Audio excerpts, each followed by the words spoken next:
business law, in particular video games and esports law, and post-conviction relief. The firm's committed to that original goal to help as many people as they can. C&J Law is located at 120 East Robinson Street in the Fighter Law Building here in downtown Orlando. Prior to starting the firm, Sean was prosecutor for 3 years, and before that was a legal clerk. At his first attorney gig at the firm of Arias and Pereira, who handle immigration and criminal defense. He graduated cum laude from the University of Miami School of Law in 2015. He's a smart one. And earned a master's in music business at the Frost School of Music. Prior to that, he graduated from the University of Pennsylvania as Ivy League over there, receiving a bachelor's in sociology with distinction. I feel like you need distinction just to get into UPenn, let alone graduating with it. While at Penn, he earned a minor in legal studies and history from the Wharton School of Business. New York born, Philly raised, now residing in Orlando, Florida, and he is Afro-Latino or Latinx for the new generation. So today, Sean is going to talk to us about how do you market to creatives, especially in the video game, esports industry, things like that. Before we tap into his awesome wisdom, I want to give a shout out to our last episode that aired last Monday. That was me speaking with Greg Eisenberg, also of Legalese Marketing, on your 2021 marketing goals. So if you're interested in achieving and executing on those 2020 marketing plans, please watch the show that we had on last Monday. And if you're interested in how do you market to video games, esports law, and creatives of that sort, you want to watch this one. So, Sean, my friend, how are you? Good, Jordan. Thanks for having me. It's really fun to get on here and just talk about this topic. I really like dealing with this type of stuff. So, sorry. Yeah, no, go ahead. So, explain to me how you got into that. I mean, that has to be a passion project of some sort, right? Yeah. So, at least for getting into an attorney, I've been getting in trouble at school since I was a young kid for sticking up for other people and supposedly butting my nose into things that were other people's business, and I wasn't supposed to be paying attention. Most of the time I was like, oh, the teacher yelled at the wrong kid. I'm like, oh, they didn't really do that. You should be yelling at this person. I got in trouble. And so, transitioning from that to arguing at home with mom, everyone's like, oh, you should be an attorney. And, my mom definitely trained me on making your point and having proof to back it up, which has definitely helped instrumentally. And so my passion in school was either basketball or video games. That's all I did all the time. And my mom said when I got older, you should probably make some money since you're spending so much time playing those video games. And so I ended up talking with a attorney in North Carolina, whose name is Brandon Huffman, and he kind of put me on to that you could really run a firm dealing primarily with video games and indie developers. And so once I kind of learned that, I knew I didn't want to stay at the prosecutor's office forever. And I also knew, like I said in the bio, that it wasn't necessarily something I was going to be able to do at another firm, because it really does take time and effort, and not a lot of people really want to put the finances and resources into branching into a field like that. So decided to start my own thing, and Sabrina Jong, and really kind of just grown it from there. But definitely a passion project, definitely something that I wanted to get into, and it is very niche, so it is kind of difficult to break in unless you kind of have at least some knowledge of it from someone else. Hey, niches make the riches. I think that was my LinkedIn post today. So timely. Before we go more in depth with this, can you give everybody your contact information? So anybody who wants to get in touch with you, we've got some of it listed here on the video, but obviously we'll also have audio listeners as well. Definitely. So my email is Sean, SEAN, at mcnjlaw.com. And my phone number, best one to reach me, would be 407-476-7224. And lastly, you could reach me, well, that's not lastly, but you can reach me on my website, mcnjlaw.com, or on Twitter. I'm the One-Up Lawyer, at the One-Up Lawyer on Twitter. It's my handle. I love it. The One-Up Lawyer. It's so on brand, my friend. So, Talk to me about this transition briefly, out of the prosecutor's office into starting your own firm, and then obviously being able to handle the things that you had been doing while also going ahead and getting into this niche. Walk me through that process a little bit. So after that initial conversation with Attorney Huffman, I kind of did a lot of research, tried to figure out. He actually helped me with a little bit of it, figuring out what there was in Orlando that I could attend and go to that would help get my name into the realm. So I talked with Sabrina, and I knew it was, like I said, what we wanted to get into, and so we had to figure out how are we going to learn this new area and get our name out there while also being able to eat food and keep a roof over our head. So we did this research, and what I determined I needed to do was essentially my 9 to 5 at the beginning of the firm was doing criminal, getting cases, doing, going to court, handling those type of matters. And then, from 5 to 11 was, let's maybe, I'm able to do a lot of stuff while playing games. So I'll put on like 2K or something, which I don't need to pay attention to, and put on a CLE next to me and just listen to a CLE while, you know, learning, let's say, what's the best terms that need to be in a contract and that type of stuff. And then in Orlando, there's a group called Indienomicon, and it is a group for independent developers where they can kind of show off what they've done. They can meet other people in the realm and do other social things other than just programming.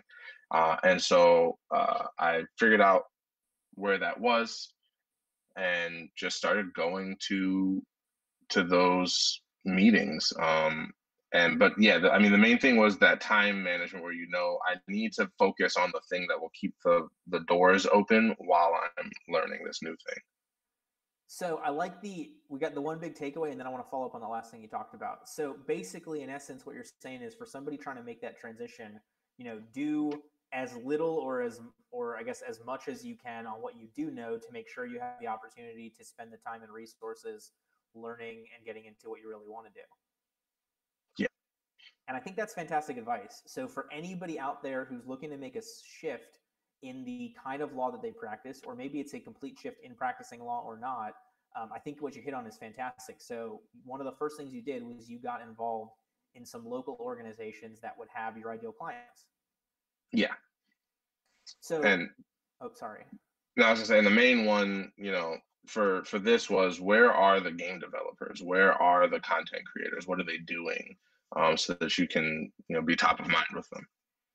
So basically, I mean, it sounds like you created your ideal client and then started Googling or searching or asking around where they were going to be, where they were going to get together. Yeah. Fantastic. So walk me through that first one, that first meeting, that first event, you walk in, how did that go? So after doing a lot of searching, I figured out that the first Wednesday of every month, they had like a social get together. They called it the Crawl, and they would essentially go from a couple of different places in Orlando, and they'd have a meetup beforehand where they chose one developer for the week, or who would go in and show off their game. And they'd have a speaker come in and they would talk about something in the industry. And like I said, afterwards we'd go out and get dinner. And so, the first one was nerve wracking, right? You're going into a situation where you really don't know anyone. And you kind of just have to start talking and going through stuff. The nice thing for me with this was, since it was video games and I played them so often, that the video game realm is very open.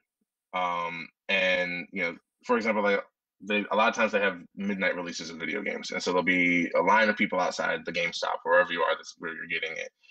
And it's one of the few groups that I've seen where everyone will just talk to each other, right?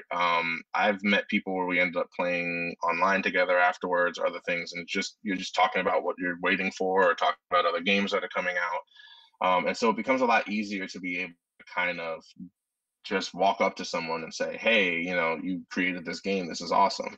I really like this mechanic, or I don't like that mechanic, or how long have you been working on it? And so it was quicker for me to be able to get over those nerves, but there's definitely that moment where you're like, all right, who am I going to talk to? What am I going to do? I don't have that anchor of like, oh, I know Jordan and Jordan's over there. Let me go talk to him. Um, and so you have to kind of figure out that thing that you can touch on that you know they know. And that will allow you to kind of start the conversation. And so that was that first conversation for me. And then really just trying to talk to as many people there as possible. Uh, Whoever the speaker was, I tried to speak to them as well, just to make sure that you get those connections started. So maybe correct me if I'm wrong. It sounds like though you're going in, and even if though you don't know anybody, you're really able to be like your true authentic self. Like you're genuinely playing video games, you're enjoying these things, you're connecting with people that you know or at least know their product, if you will. Is that correct? Yeah, I mean, definitely. I knowing the thing you're getting into is so instrumental, just because it does give you that push, right, where you can go. I understand if I'm playing 2K and the guy does a crossover that you can speed dribble out of the move, right? It's not something everyone knows, but if I go to a 2K event and I'm talking about it, they at least there's that authenticity there that allows them to connect with you on a personal level. I almost feel like that's a requirement. Like I think if you had gone in and tried to niche into, I don't know, like wood whittlers or something like that, having no background in it and not knowing anybody, like I almost feel like you have to have either either a personal in or an industry in, if you will. Yeah, I definitely agree with that. I don't think I would have done very well at a woodwhittling conference. So I want to spin into. So you talked about. We asked a question before about what motivates you to succeed, and so I want to read your response. I think it's great, and I think it ties into what you said. So, what motivates you to succeed? The responsibility that I have to show my best for other minorities, many of whom have never met a Black attorney. Additionally, I want the best outcome for my clients, and thus need to make sure that I do everything to the best of my ability. And so, with that, in this, talking to people in this video game industry at this conference, I'm assuming none of them know an attorney, period. Certainly not a Black attorney, certainly not an attorney that knows video games, certainly not an experienced attorney. I mean, am I correct in that? Yeah, no. So it was actually really interesting. My very first event, actually, no, my second event I went to with them, it turned out there was another attorney in town who is doing the same thing and was also growing his firm at the same time. So they had not met an attorney, and then they met two at the same time. And so it was very interesting. And his name is John Laster. We're really good friends. And it's funny because I think when we first met and we were at the thing, everyone kind of felt like we were going to be at odds with each other. And we were like, no, this is great. I have someone in town that I can ask questions, that I can run things by. You know, if I have any conflicts, I can give it to them. But other than us, yeah, none of them really knew any. And there's still times where I go to things and they had, someone new's there and they haven't met either one of us. And they're like, oh, I didn't know there were any attorneys even doing this.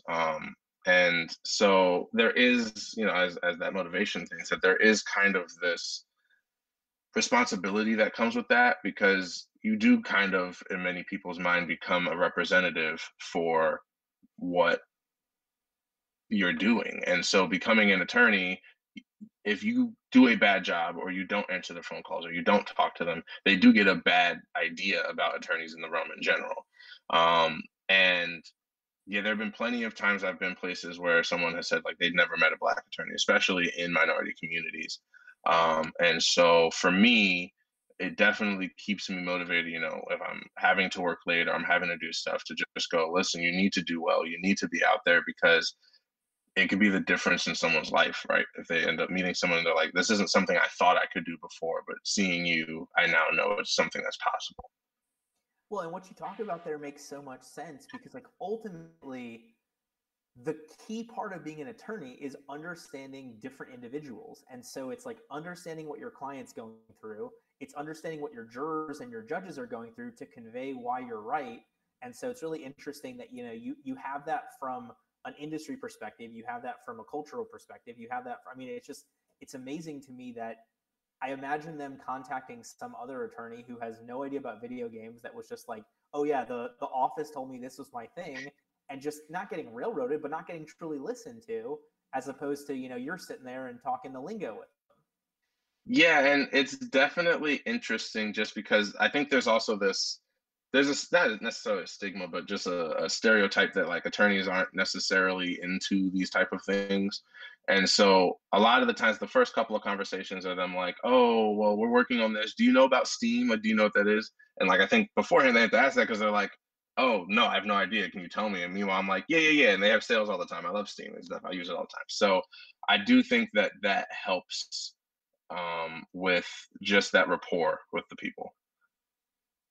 So when you're talking with them, you're at these events. Obviously, you started this before COVID happens. So how has that changed a lot of these efforts?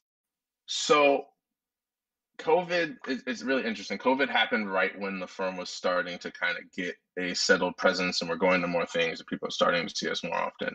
And so, of course, everything shuts down. And so there was definitely a moment where I had to go, okay, I can't go in person. What can I do to be able to stay on people's mind? And that was where the online marketing really came into play. And it's different because in the gaming world and in esports and so you're not going to have the same, oh, let me just do a pay-per-click campaign and that will get clients in because they're not really Google searching for it. A lot of times prior to attorneys focusing on the field, it was like, hey, I need an attorney for this. I'm putting out a game, I need an attorney. And they're talking to their friend, and the friend's like, well, my dad's a dentist and he has an attorney, so just like try them out. But they weren't Googling it. And so I then kind of transitioned from conferences to using more of Twitter and Discord and other online forums where there's more interaction, right? I think Facebook's great, but Facebook isn't really as interactive unless you're going into comments. Whereas I think Twitter and Discord is more of a conversation, it's more back and forth. And so I transitioned to there, and that's also where I came up with the One Up Lawyer moniker as well, because I was trying to go, what can I have on Twitter that really shows people that I'm into the realm, and that is catchy enough that people are going to talk about it when they hear it. And I know there's an attorney on Twitter who's really active. His name is Noah Downs, and he has my attorney friend. And I was like, that it's catchy. Everyone uses it, and so I was like, what can I do that is going to be catchy?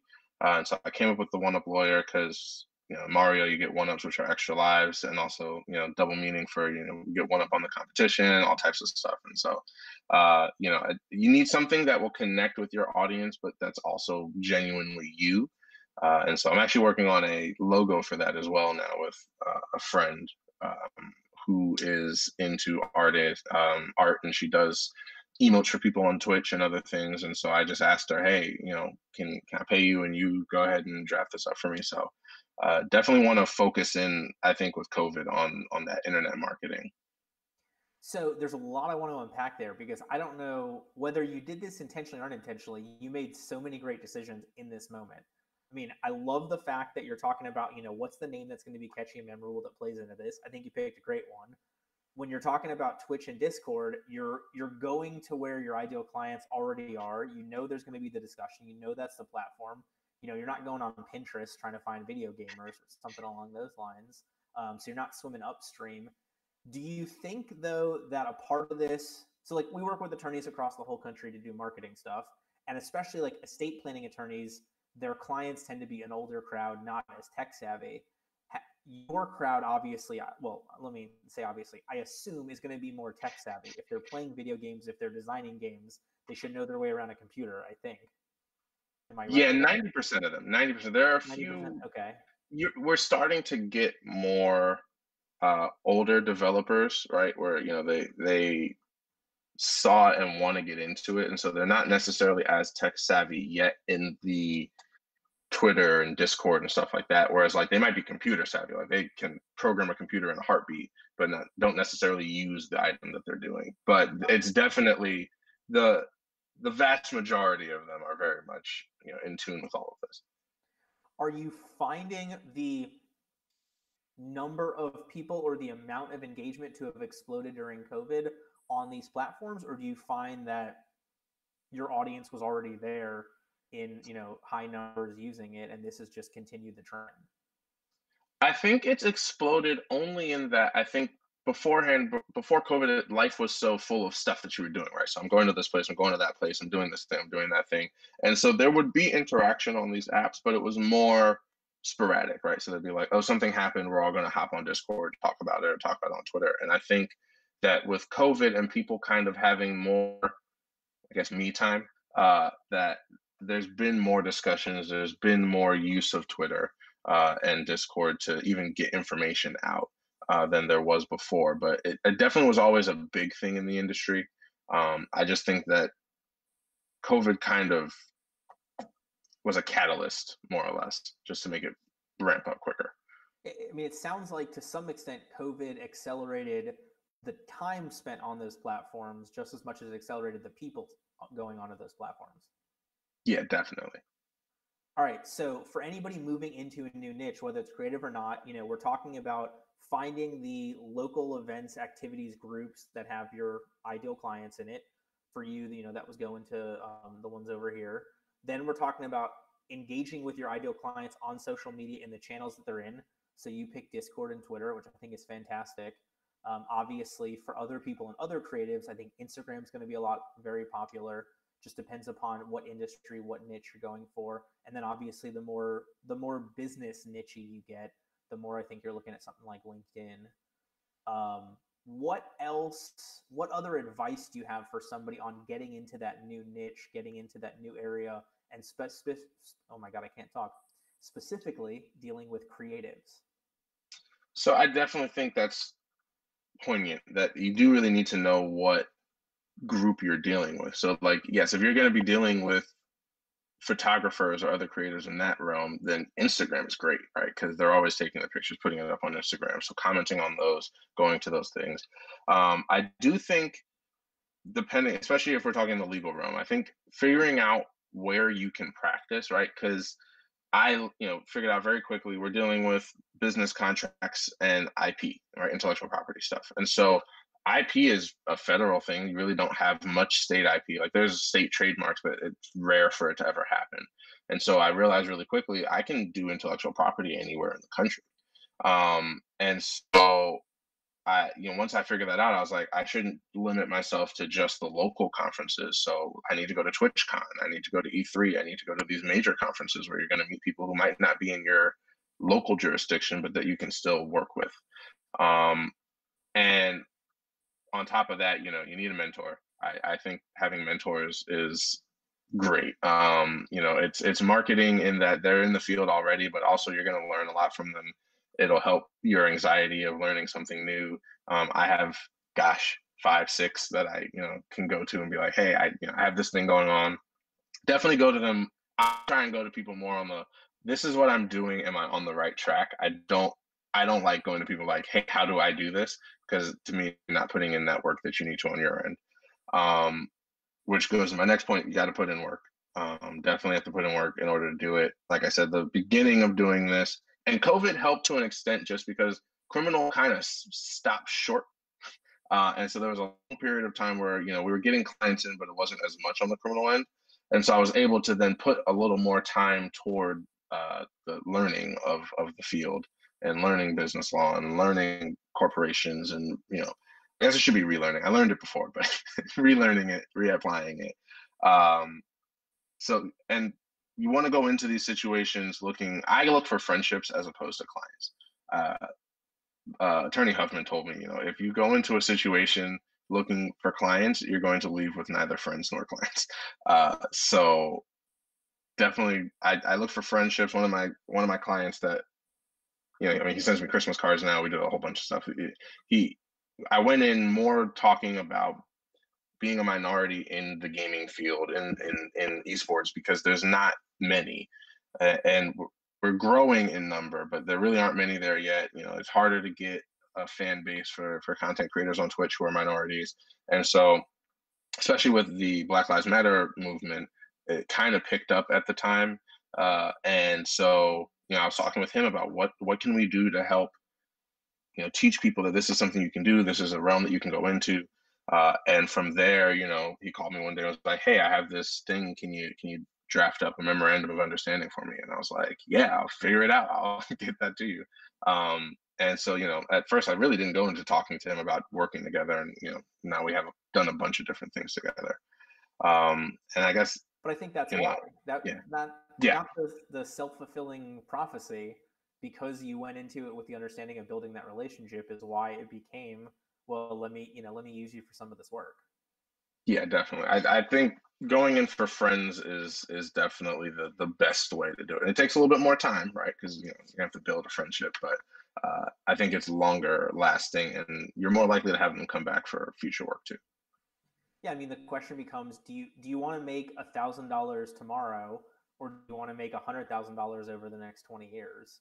And a lot of people make the short-sighted decisions, which are effective in the short term, but if you make the long-term play, it's a lot more beneficial.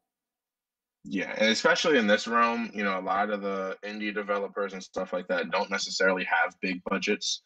And attorneys very a lot. There's a push for big firms to get into this realm, and I think a lot of the times they end up pricing themselves out because when you come to somebody who's starting up their own game, and you're like, yeah, here's a bill for $20,000, and they're like, whoa, whoa, whoa, I don't have that type of money to spend.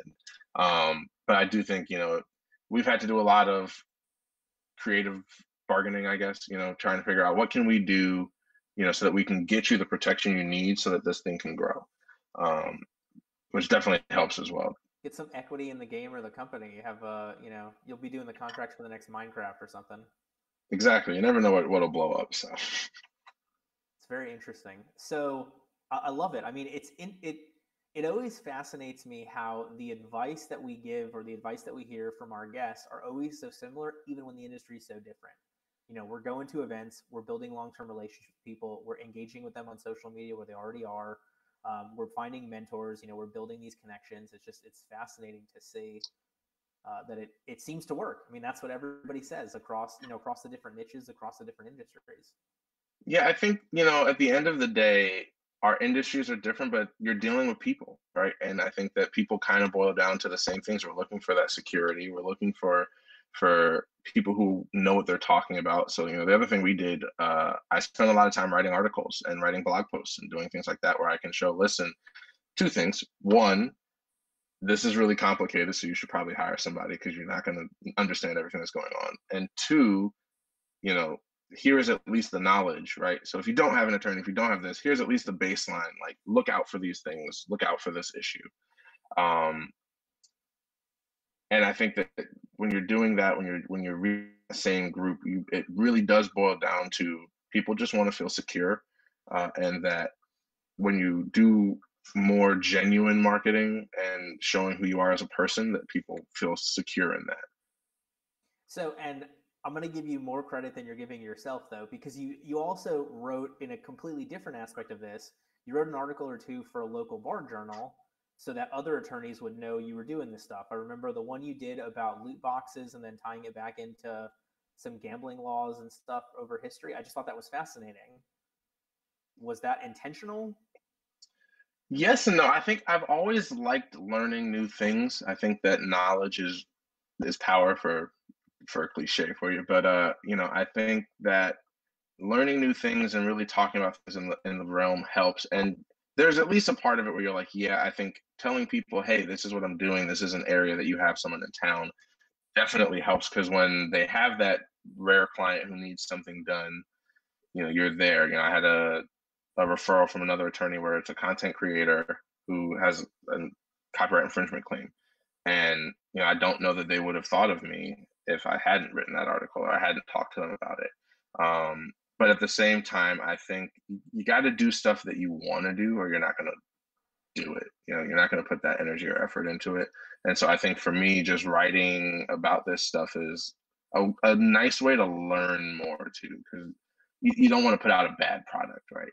And you want to write about something that you can say, I learned it, I talked about it, I've read these cases, I've done this thing. And so I think it helps both on the personal front and on the marketing front. So before I follow up on that, I do want to circle back for 1 second. So when we're talking about loot boxes, in essence, your article was about like the microtransaction in games, the gotcha games, the paying for a random item. Is that correct? Yes. Yeah. Okay. Just Um, for anybody who didn't pick up the lingo.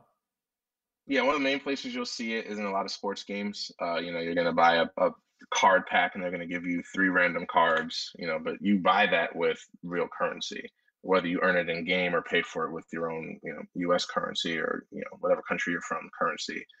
You end up paying for that. And there's a large push right now for if there should be regulation, just because it really is gambling, right? Now there's a question, to our if we're gonna do it for games, are trading cards gambling, right? If you go buy a pack of Pokemon cards, is that gambling? Because it's the same idea. I'm gonna give you $1.75 and I might get a Pikachu. No. Well, I had even take it a step further. I was at Top Golf a couple weeks ago with my kid, who's going to be 3, and they have this like giant gumball machine, but it's golf balls, and there's only 2 colors in there. There's yellow and red, and I was like, he's like, all right, I want one, and they're like $5 for one golf ball. I was like, all right, I'll get you one golf ball. And the minute he went to put it in, I'm like, he's going to get the color he doesn't want. And sure enough, the yellow one comes rolling down. He's like, Dad, want red one, want red one. And I'm like, bro, I don't know what to tell you. So I Yeah, can only imagine, some kid like Roblox, I think is the big one for like 8 to 12-year-olds right now, like spending, who knows, $50 of real money and then being like, no, I want the green go kart, I want this, I want that, whatever it is, from the randomness of the game. It's very interesting. yeah, definitely. Um, and when you're getting into things like 2K or other game companies that are doing it, you're not looking at five. Sometimes you're looking at hundreds, thousands. People put thousands of dollars into these things just to not get what they want. Yeah, it's fascinating to me because like I'll play around on like some of the random games on my phone. Like that's the extent of my thing. So it's all the microtransactions, and some of these like the packs that they'll sell. It's like, oh yeah, a 5-star platinum level James Harden character in the fake game, and it's like $199. And I'm like, who the heck is spending that for like the phone stuff? But they're making money. They are, and lots of it. 2K is one of the most profitable game companies out there, and their two big games are a basketball game and Grand Theft Auto, right? And both of them, they have these things where you got to put in tons of either time or money in order to do really well. And 2K was smart about it because they made a tournament where the grand prize is $250,000, right? And so some people are doing it as their business, pretty much, right? And so if you're looking at it as a business expense, if I can put down 5,000 to make 250, that's a great ROI there. Um, but the likelihood of actually winning that is so small that they're just making tons of money off. But it's certainly made the likelihood of you winning is certainly giving you better odds by spending money on the upgraded items, characters, whatever. Yeah. Very So it's an interesting. interesting realm, and I think that there's going to be, we've had one senator try and do something with it, and I think more are going to tag along if the industry doesn't make some changes. So, all right, then I want to circle back with something that you said before. You talked about like you were writing on what makes you happy. You're focusing on doing what makes you happy. So, have you found yourself to be genuinely happier personally and professionally as you become more and more in this niche? Yeah, definitely. I definitely think that I was definitely unhappy by the end of my time at the state attorney's office. I think just As the are most people. politics. Yes, as I'm most, the politics, the amount of work you're doing, the pay. There's a whole bunch of different issues going on there. But being a private attorney in and of itself has different stressors, and running a business has different stressors. And I think that I'm happier with this stress than I was with that stress. Um, You mean just and running a business in general? Yeah, running a business, but and the law that I'm practicing, I think when I came out of law school, I thought I want to be in court. I want to be in court. I want to, the theater of court and talking to people and doing stuff like that. And the more I got into it at the state attorney's office and the more stakes there were that came with trials and things like that, the less I enjoyed it. It became, I was so worried about what was going to happen that I couldn't even really be in the moment. And I think my sociology degree, you're studying people, you're studying things like that. So you can get stuck in your own head just analyzing things and discussing things like that. And Paralysis by analysis. yes, exactly. And so all of a sudden, what wouldn't have been an awkward interaction is now incredibly awkward because you've just outthought yourself. And in court, there's no control, right? Like especially either side. But I call a witness up and hope that they're going to say what I told them to say. And there's no control there. They could say it, they could not. And so I think after a while, I realized I could do court in stints. I didn't need it to be 6 hours a day every day. And the thought that goes into drafting a contract kind of attracted me. And once I got into it, I realized, it's fun just thinking down, okay, I said this sentence, but what are the possibilities that could happen because of it? What could they do? What could they not do?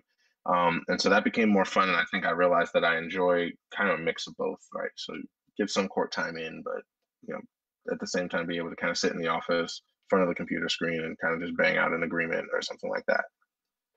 Well, and it's interesting because you've got, I mean, you're talking about court time, but I see there's going to be two gigantic court cases coming in some manner along the lines of a lot of what you're talking about.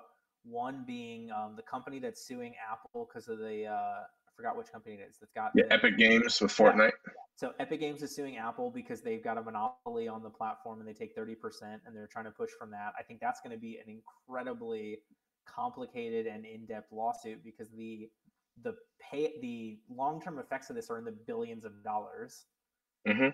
And then you've also, on the flip side to that, and this is a little bit more marketing, but then you've got like Facebook and Google getting pissed off at Apple that Apple's allowing users to hide more of their data.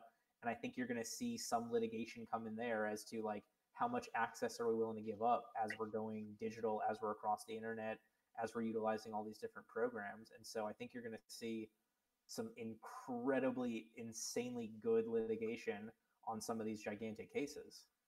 Yeah, and I actually know some of the counsel for Epic Games, and I mean, they're all incredibly smart, and the things that they have to go through in these cases is thousands of pages of legal discourse. And I think one of the main things is going to push a lot of litigation in this realm is that a lot of these laws were created well before, before there was a YouTube, let alone any of these other things that have come out, Twitch and Discord, TikTok, which TikTok drives me insane with the things that I see on it. I'm like, oh, there's so much liability in here for copyright infringement and other things. And you're just going to see a lot of cases start to pop up just because I don't think the law has really caught up with the technology yet. Makes perfect sense. All right. So as we get towards the end of here, any big things that we're missing?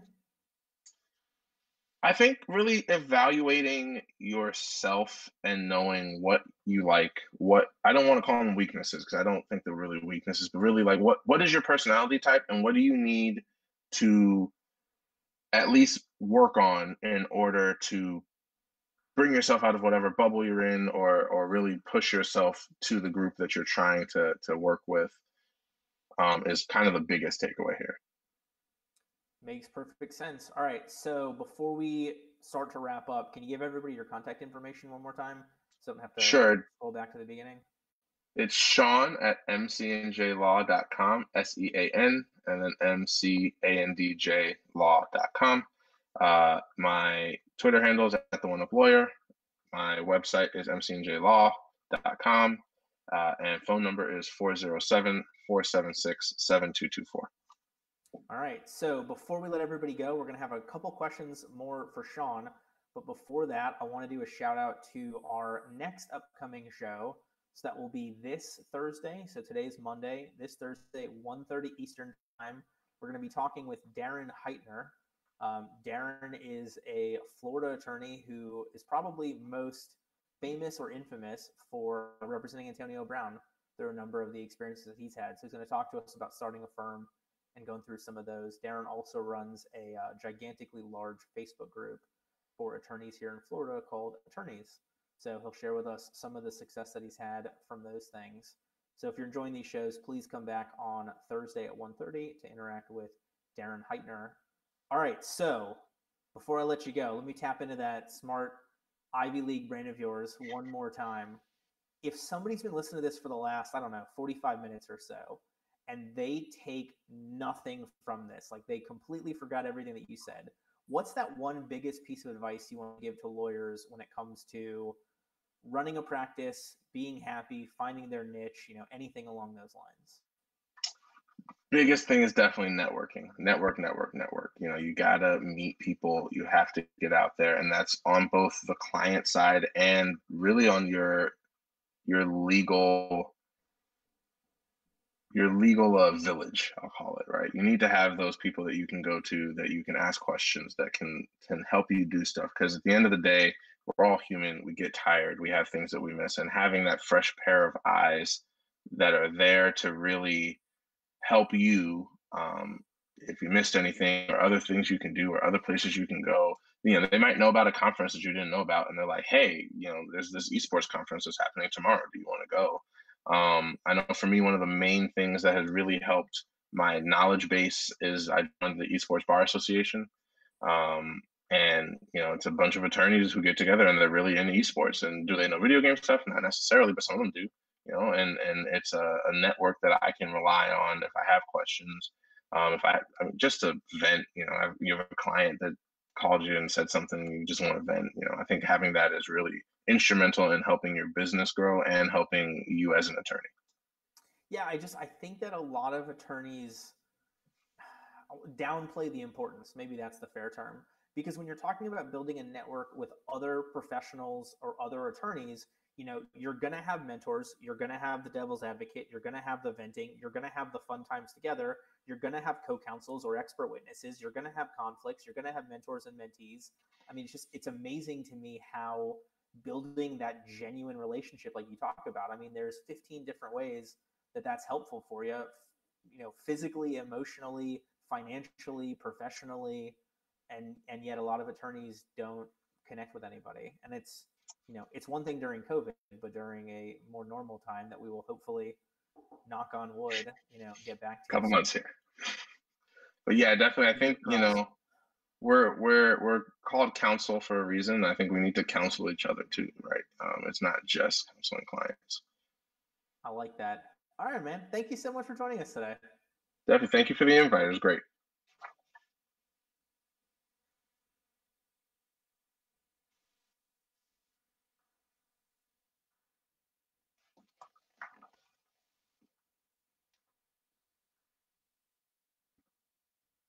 Are we off, Breezy?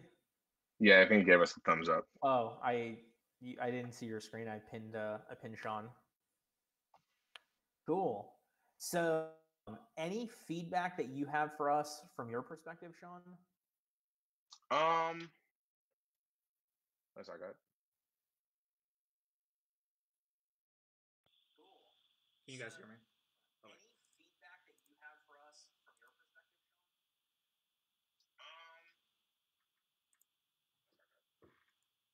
Can you guys hear me now?